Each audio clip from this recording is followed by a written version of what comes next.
Maranatha. Maranatha. The Lord Jesus Christ is coming back to this earth. ప్రభు అయిన యేసుక్రీస్తు ఈ భూమి మీదకి త్వరగా వస్తూ ఉన్నారు. He is coming a second time, my friend.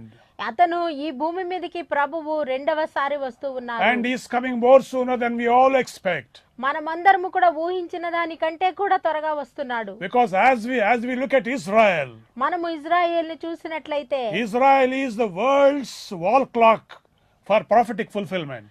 ఈ యొక్క ప్రవచనాల నెరవేర్పు కొరకైనటువంటి గడియారముగా ఇశ్రాయేలు దేశం ఉంటూ ఉంది. When you look at Israel ఇజ్రాయేల్ని చూసినప్పుడు and all the things that are happening in Israel and surrounding Israel, ఇజ్రాయేలులోను Israel చుట్టుపట్ల జరుగుతున్నవన్నీ చూసినప్పుడు, and when you look at 1948 May 30th, the day Israel was born again, 1948 మే 30వ తారీఖున ఇశ్రాయేలు తిరిగి జన్మించింది. that is a very special sign pointing out towards the imminent return of the Lord Jesus Christ. ప్రభువైన యేసుక్రీస్తు అతి త్వరగా నిశ్చయముగా వస్తున్నాడు అనడానికి అదొక ఉదాహరణ. And because Israel became a nation in 1948 May 30th, that is a sign that he is right outside the door. ప్రభువైన యేసుక్రీస్తు ద్వారముననే గుమ్మము దగ్గరే ఉన్నాడు అనడానికి సూచనగా 1948 మే 30వ తారీఖున ఇశ్రాయేలు ఒక దేశముగా ఏర్పాటు చేయబడింది. It means the time is 5 minutes to 12. ఆ యొక్క సమయం అనగా 5 నిమిషాలు 12 గంటలకు 5 నిమిషాల ముందు ఉన్నది. If 12 is the time that Jesus comes, we are at 5 minutes to 12. ఒకవేళ 12 గంటల సమయంలో ప్రభువైన యేసుక్రీస్తు వారు వచ్చినట్లయితే మనము 5 నిమిషాలు ముందరగా ఉన్నాము. And today we are going to further discuss about Israel and how the scattered tribes of Israel throughout the whole world was regathered. That's the story of regathering. మరి ఈ దినాన ఇజ్రాయేలు జనాంగము వారి గోత్రములన్నీ చెదరగొట్టబడి తిరిగి ఎలాగ సమకూర్చబడిందో ఆ ఒక కథను వృత్తాంతాన్ని చూస్తూ ఉన్నాము ఈ రోజు. Today we are going to look at the story of regathering of Israel. ఈ యొక్క ఇజ్రాయేలు సమకూర్చబడటం ఎలాగు అనేది మనం ఈ రోజు గమనిస్తాము. But before that I will read a couple of prophecies to you. అయితే దానికి ముందు నేను ఒక 2 ప్రవచనాలు నేను మీ కొరకు చదువుతాను. You know, in Isaiah chapter 11:12, యెషయా 11వ అధ్యాయం 12వ వచనములో it says, he shall set up an ensign for the nations and shall assemble the outcasts of Israel and gather together the dispersed of Judah from the four corners of the earth. That's a promise that he will bring back Israel back to their nation. ఆయన ప్రజలందరికీ ఒక సూచనగాను ఇశ్రాయేలు వారిని సమకూర్చుననుటకు గుర్తుగాను ఆయన యూదా వారిని తిరిగి సమకూరుస్తాడని చెప్పి వాక్యం చెప్తుంది. And also in Isaiah chapter 43 it says, యెషయా 43లో చెప్పినప్పుడైతే చూసినట్లయితే fifth verse, fear not, I am with 5వ thee. వచనములో నీవు భయపడవద్దు నేను నీకు తోడై ఉన్నాను. I will bring your seed from the east and gather thee from the west. నేను తూర్పు నుండి పడమర నుండి నీ సంతానాన్ని నేను సమకూర్చేదను. I will say to the north, give up. ఇక ఉత్తర దిక్కును బిగబట్టవద్దని నేను ఆజ్ఞాపించెదను. Keep not them back. వారి నీవు బిగబట్టవద్దని నేను చెప్పెదను. Bring my sons from afar off, and my daughters from the ends of the earth. దూరము నుండి నా కుమార్తెలను భూదిగంతముల నుండి తీసుకురమ్మని నేను పిలిచెదను. And not only that, అంతేకాదు, I have no time, but I cannot read all of them. But there are prophecies about the return of regathering of Jews from all corners of the world in Jeremiah 29 chapter 13-14 verses. ఇర్మియా 29, 13, 14 వచనాల్లోంచి ఇంకా అన్ని వచనాలు కూడా చదవడానికి మనకు సమయం తగ్గి ఉన్నది గనుక Jeremiah 32-37, ఇర్మియా 32, 37 and Matthew 24-32 verse. 24, 32 వచనము. These are all the things that point out towards the regathering of the Jews. యూదులను తిరిగి సమకూర్చడానికైనటువంటి వాక్య భాగాలన్నీ కూడా ఈ వాక్య భాగములలో ఉన్నవి. As I told you, my friends, for many hundreds of years the Jews suffered horror, persecution, tribulation, rejection and whatnot scattered in the nations of the world. ఈ యొక్క 1900 సంవత్సరాలు కూడా యూదులైనటువంటి వారు తిరస్కరించబడ్డారు, అవమానించబడ్డారు, హింసించబడ్డారు, ఎన్నో బాధలు వారు ఒకటి అని కాకుండా అన్ని రకాల హింసలకు గురి చేయబడ్డారు. So in God's own time, God began to move history. దేవుడు తనదైన సమయములో చరిత్రను దేవుడు మారుస్తూ వచ్చాడు. And God raised up a Zionist movement throughout the world. ఈ యొక్క ప్రపంచమంతటిలోనూ కూడా ఒక సియోను ఉద్యమం, జయానిస్ట్ ఉద్యమం అనే దానిని దేవుడు నిలబెట్టి ఉన్నాడు. And he has raised up one man to head this movement.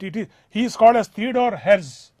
Theodore Herz అనేటటువంటి వ్యక్తిని ఈ యొక్క సియోను ఉద్యమం అనే దానిని నడిపించుటకు గాను దేవుడు ఏర్పాటు చేసి ఉన్నాడు. So in 1896, Theodore began to gather people and leaders of Israel and organize Zionist Congress in every country. ఈ యొక్క థియోడర్ హెజ్ అనేటటువంటి ఈ వ్యక్తి ప్రతి దేశములోనూ కూడా ఒక కాంగ్రెస్ అనేటటువంటి ఉద్యమాన్ని, Zionist movement, Zionist people's gathering. సియోను ఒక ప్రజలను సమకూర్చుట, సియోను ప్రజలందరినీ కూడా తిరిగి సమకూర్చుట అనేటటువంటి ఒక ఉద్యమాన్ని ఆయన నడిపించి ఉన్నాడు. And in 1897, the World Zionist Congress was established to fight for the regathering of Israel and for rebirth of Israel. 1897లో ఈ ప్రపంచమంతటి నుండి కూడా సమకూర్చబడి సియోను ఉద్యమము అనే దానిని వారు మొదలుపెట్టి వారు మహా ఉద్యమంగాను ప్రపంచమంతట కూడా యూదులైనటువంటి వారిని తిరిగి తీసుకువచ్చే ఒక విధానానికి, ఒక ప్రక్రియకు అక్కడ వారు శ్రీకారం చుట్టారు. In those days, the Jews all over the world began to suddenly realize ఆ దినాలలో యూదులైన వారు ఎక్కడ ఉన్నవారు అక్కడే వారు గుర్తించటం ప్రారంభించారు. that it was God's time for them to move. ఇది దేవుని సమయము, నేను కదిలి వెళ్ళిపోవాలి, నా రాజ్యానికి నేను వెళ్ళిపోవాలని వారు గ్రహించారు, గుర్తించారు. But before that, కానీ అంతకంటే ముందుగా hundreds of years they lived in different countries, resigned themselves to a fate of no country, no nation, and without an address. అంతకు ముందు చూచినట్లయితే వందలాది ఏండ్లు వారు వారికంటూ ఒక గుర్తింపు లేకుండా, వారికంటూ చిరునామా లేకుండా, ఏ దేశంలో పడితే అక్కడ, ఏ రాజ్యంలో పడితే అక్కడ ఎవరి దగ్గర ఒకరి దగ్గర వారు ఏదో రీతిగా వారు బ్రతుకులు వెళ్ళదీశారు. But as they were going through tribulation, every year they they announced their hope next year in Israel. అయితే ఇన్ని వందల ఏండ్లు కూడా ప్రతి సంవత్సరము కూడా వారు వేదనకి, బాధకి గురవుతూ ప్రతి సంవత్సరము కూడా ఒక మాట అనేవారు, వాళ్ళు వచ్చే సంవత్సరం మరునాటికి, మరు ఏటికి మనము ఇశ్రాయేలు దేశంలో They ఉంటాము. confessed their hope next year in Israel, next year in Israel, next year in Israel. మరునాటి మరి ఏటికి నేను ఇజ్రాయేలులో ఉంటాను, మరో ఏటికి, వచ్చే ఏటికి నేను ఇజ్రాయెల్లో ఉంటాను అనే మాటను వాళ్ళు నిరీక్షణ విడిచిపెట్టకుండా వారు ప్రకటిస్తూ వచ్చారు. And God kindled their hope and revived their hope. అయితే దేవుడు వారి యొక్క నిరీక్షణను దేవుడు దానిని ఎగదోశాడు, దానిని ఆయన ఇంకా కూడా మండించాడు ప్రభు. Just as the children of Israel cried unto God when they were under the oppression of Pharaoh in Egypt. ఇక్కడ ఫరో యొక్క చేతిలో ఇజ్రాయేలీలు ఏ రీతిగా మొర్రపెట్టారో, ఆ బానిసపు బ్రతుకు కింద నుండి నాదా మమ్మల్ని విడిపించని మొర్రపెట్టిన రీతిగా ఇజ్రాయేలు దేశపు వారు ప్రపంచమంతటి నుండి తండ్రి అయిన దేవునికి మొర్రపెడుతూ వచ్చారు. They began to cry unto God, "Oh God, save us, bring us out of this bondage, bring us out of this oppression and persecution, take us back to our homeland, and because you promised unto Abraham and Isaac and Jacob that you will not leave us nor forsake us." యో తండ్రి అయిన దేవా, అబ్రహాము, ఇస్సాకు, యాకోబుల దేవా, మా పితరుల దేవా, మాకు వాగ్దానం ఇచ్చినటువంటి దేశానికి మమ్మల్ని కొనుపోవలసిన వాడవు నీవే కదా, మా బాధలను దృష్టించి మా రాజ్యమునకు మమ్మల్ని కొనుపోమని వారు మొర్ర పెడుతూ వచ్చారు. And everybody were crying unto God just as they cried in Egypt. ఐగుప్తులో ఆ బానిసత్వం కింద ఎలాగైతే వారు మొర్రపెడుతూ వచ్చారో ప్రతి వారు కూడా ఇశ్రాయేలైన వారు, యూదులైన వారు తండ్రి అయిన దేవునికి మొర్రపెడుతూ ఉన్నారు. And God heard their cry. అని దేవుడు వారి మొర్ర విన్నాడు. And he raised so many Zionist leaders. ఆ యొక్క సియోను ఉద్యమకారులెందరినో దేవుడు లేపాడు. So that in every country there was a movement for them to get out of that country. కాబట్టి ప్రతి దేశంలో కూడా చాలా బలముగా ఈ ఒక ఉద్యమాన్ని నడిపి వారు ఆ ప్రజలను ఆ దేశం నుండి ఇజ్రాయెల్ దేశానికి తీసుకుపోయేలాగా ఆ ఉద్యమాన్ని బలపరిచారు. But no country was willing to give up on Jews because the Jews were very enterprising people. The Jews were very brilliant people. The Jews were very wise people, and they are the scientists. They are the politicians. They are the bankers, and they played very crucial roles in the development of other countries. అయితే ఇతర దేశాలన్నిటిలో కూడా చూసినట్లయితే ఏ దేశం వారికి కూడా Israel ప్రజలను విడిచిపెట్టడం ఇష్టం లేదు. ఎందుకంటే ఎక్కడ చూసినా బ్యాంకింగ్ రంగంలో వారే ఉన్నారు, వ్యాపార రంగంలో వారే ఉన్నారు, మరి శాస్త్రవేత్తలుగా పరిశోధనలు చేసి ఎన్నో మేలుకరమైన విషయాలను కనుగొన్నారు. మరి ఎన్ని విషయాలు చూసినప్పటికీ అన్నిటిలో అత్యున్నతంగా శ్రేష్టమైన వారిగా యూదులు ఉండి ఆయా దేశాలకు వారు మేలు చేశారు గనక ఏ దేశం వారు వారిని విడిచిపెట్టడానికి ఇష్టం లేదు. And that's why since 1897 this Zionist movement was going on and on. అందుచేతనే 1897వ సంవత్సరం నుండి కూడా ఈ యొక్క సియోను ఉద్యమం అనేది నడుస్తూనే ఉంది. So it went on for about 50 years. ఆ రీతిగా 50 ఏండ్లు ఈ ఉద్యమాన్ని వారు నడిపించారు. And as time approached in 1947, 1947లో ఒక సమయం వచ్చే నాటికి, and during that when the Second World War was going on, అప్పుడు రెండవ ప్రపంచ యుద్ధం జరుగుతుండగా, and there was a fierce battle between the forces of Hitler and the forces of America and Russia and all the Western allies. ఆ యొక్క ఈ Germany వాడైనటువంటి హిట్లర్కు, మరి America, Russia, మరి బ్రిటిష్ వాళ్ళందరికీ కూడా వారందరూ కలిపి యుద్ధం చేస్తూ ఉన్నారు ఈ వ్యక్తితో. During that time the world was divided into two federations. ఆ యొక్క ప్రపంచమంతా కూడా రెండు భాగాలుగా విడిపోయారు. One in support of Adolf Hitler and another alliance in against Adolf Hitler. మరి ఒక వర్గం వారు హిట్లర్ కు మద్దతిస్తున్నారు, మిగిలిన వర్గం వారు మిగిలిన రాజ్యాలకు, దేశాలకు మద్దతిస్తున్నారు. And so the Second World War was fought by all these people, America, Russia, Great Britain and other allied countries against the destruction of Adolf Hitler. ఈ యొక్క అడాల్ఫ్ హిట్లర్ అనే ఈ నియంతకు వ్యతిరేకముగా బ్రిటిష్ వారు, అమెరికా వారు, రష్యా వారు మొదలైన అందరూ కూడా కలిపి ఈ ఒక ఈ హిట్లర్ తో యుద్ధం చేస్తూ ఉన్నారు. So during that time when the war was going on, అప్పుడు యుద్ధం జరుగుతూ ఉండగా in England there was one brilliant Jewish scientist. ఒక చాలా గొప్ప శాస్త్రవేత్త, ఒక యూదుడైనటువంటి వాడు, and his name was Chase Wiseman. ఆయన పేరు చేజ్ వైజ్మ్యాన్. And this Wiseman, ఈ వైజ్మ్యాన్ అనే ఆయన, and he was the one who invented, who prepared a formula for the production of atomic bomb. ఈ యొక్క అణుబాంబు అనే దానికి కావలసిన సూత్రాన్ని ఈ వైజ్మ్యాన్ అనేటటువంటి యూదుడైన వాడు కనుగొన్నాడు. So he was instrumental in Great Britain making of a bomb. కాబట్టి బ్రిటిష్ వారు అణుబాంబును కనుక్కోవడానికి ఈ వ్యక్తి సహాయపడ్డాడు. So after the World War was over and the Nazi forces of Adolf Hitler was defeated, ఈ యొక్క హిట్లర్ ఓడిపోయాడు, వారి యొక్క జనాలందరూ కూడా అణిచివేయబడ్డారు.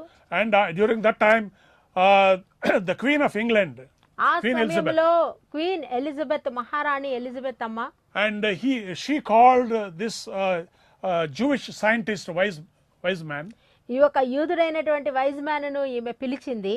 and she thanked him for the timely help that he rendered. ఆయన సమయానికి చేసినటువంటి సహాయానికి ఆమె కృతజ్ఞతలు తెలిపింది. And she said, ఆమె చెప్పింది, because you have done this thing for us, మా కొరకు ఈ కార్యాన్ని మీరు చేసి ఉన్నారు గనుక now ask me whatever you want, I will give you. మీరు ఏది అడిగినా కూడా నేను ఇప్పుడు మీకు అనుగ్రహిస్తాను అని Whatever you want, I will give you. మీరు ఏది కోరినా నేను ఇస్తానని ఆమె ఒప్పుకుంది. And this wise man said, I have no desire but one. అయితే నాకు ఏ కోరికలు లేవు గాని ఒకటే, That is that my countrymen, my people, my brothers and sisters of Jews, they are all scattered in the nations of the world, and they are suffering severe persecution. And if you could do this one thing for us, all we ask of you is that you will give us back our territory of Israel, and send us back to our homes. నేను కోరేది ఒక్కటే, నా యొక్క సహోదర సహోదరులు, నా యూద జనాంగం అంతా కూడా ఎన్నో శ్రమలు అనుభవిస్తూ చెల్లా చెదరైపోయి ఉన్నాము గనుక మా వారినందరినీ ఒకటిగా చేసి మాకు మా రాజ్యాన్ని తిరిగి మీరు అనుగ్రహిస్తే అదే నాకు చాలు అని అడిగాడు. నాకు ఇశ్రాయేలు రాజ్యం కావాలి, నా ప్రజలందరూ ఏకమయ్యి నా రాజ్యంలో నేను ఉండాలి అని మాత్రం కోరుకున్నాడు. So all we want is our homeland. కాబట్టి మాకు కావలసిందంతా కూడా మా స్వదేశం మాకు కావాలి అని కోరుకున్నాడు. And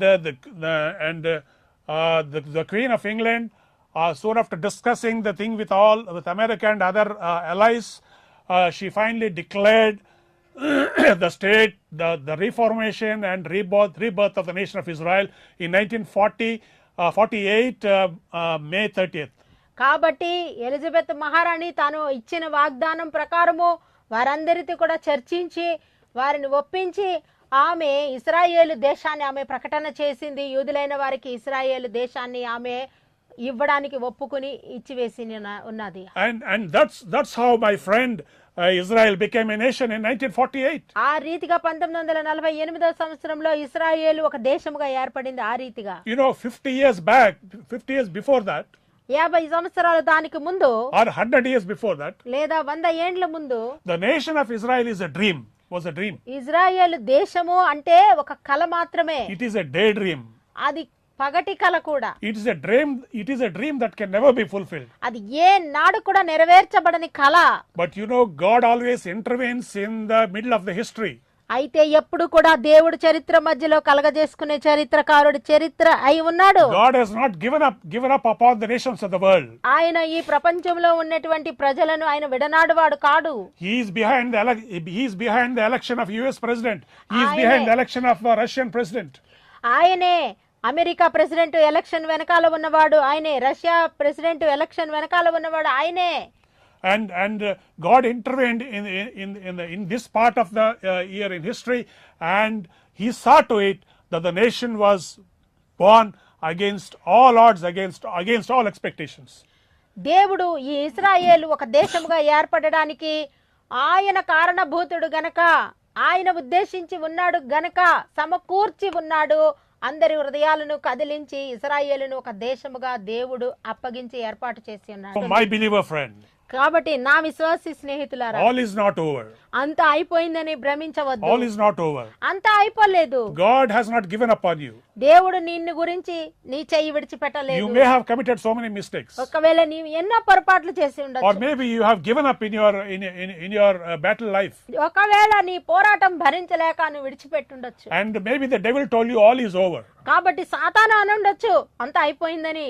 No, my friend, all is not over. కానీ అంత అయిపోలేదు నా ప్రియమైన స్నేహితులారా. Even though your 10 years life was wasted. నీ 10 సంవత్సరాలు వ్యర్థమైపోయినప్పటికీ, even if your 20 years life was wasted. నీ జీవితంలో 20 ఏళ్ళు వ్యర్థమైపోయినప్పటికీ, even if your 30 years life was in wilderness. 30 ఏళ్ళు నీవు అరణ్య రోదనగా గడిపినప్పటికీ, nothing is a waste in your life, my friend. నీ జీవితంలో ఏది కూడా వ్యర్థము కాదు నా యొక్క all these are experiences orchestrated by God to design your life according to His purpose and will. తన యొక్క చిత్తానుసారముగా, తన యొక్క ఉద్దేశానుసారముగా ఆయన దానిని పథకం ప్రకారము, ప్రణాళిక ప్రకారమే ఆయన నడిపిస్తున్నాడు. And so my friend, cheer up. కాబట్టి నీవు సంతోషించు. And just as against all expectations, against much to the shock of the people of the world, how the people regathered and became as a nation. Even so, great many things will happen in your life. Great miracles will happen in your life. Unexpected things will happen in your life.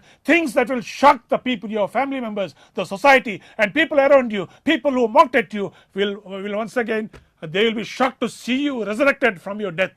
Israel దేశం వారికి ఎలాగైతే సర్వనాశనం అయిపోయింది అని అనుకున్న ఆ సమయంలో, ఆ తరుణంలో దేవుడు అద్భుత రీతిగా ఆ దేశాన్ని వారికి అనుగ్రహించి వారికి ఒక రాజ్యాన్ని కట్టి ఉన్నాడో, వారిని ఎంత శక్తివంతులుగా, బలవంతులుగా నిలబెట్టి ప్రపంచ ప్రజల ముందు, ప్రపంచ పటములో ఇశ్రాయేలు దేశాన్ని ఆయన నిలబెట్టి ఆయన చిత్రీకరించి ఉన్నాడో, నీ జీవితంలో కూడా నువ్వు ఏదైతే ముగిసిపోయింది అనుకుంటున్నావో, నిన్నెవరైతే హేళన చేసే నీ కుటుంబీకుల ముందు, నీవు పనిచేస్తున్న సమాజం ముందు, నీవు జీవిస్తున్న ఈ వక్ర జనం ముందు, నీవు అనుభవించిన చిత్రహింసలు గాని, నీ వేదన గాని, నీ కన్నీరు గాని, నీ దుఃఖం గాని తుడిచే దినం ఒకటి వచ్చేసింది. నీ జీవితంలో ప్రభు ఒక నూతన జీవితాన్ని నీకు ఇచ్చే విధానం, ఎవరు కూడా ఊహించని అద్భుతం, ఎవరు కూడా కాదనలేని ఆశ్చర్య కార్యాలు, గొప్ప ఆశీర్వాదాలు, గొప్ప విడుదల, గొప్ప నిరీక్షణతో కూడినటువంటి గొప్ప మహిమాయుక్తమైన జీవితాన్ని ప్రభు నీకు ఇస్తూ ఉన్నాడు, ఇవ్వబోతూ ఉన్నాడు. నీవు నమ్మిక ఉంచు, నీవు నిరీక్షణ ఉంచు. ఇది ఎవరు కాదనలేని సత్యము.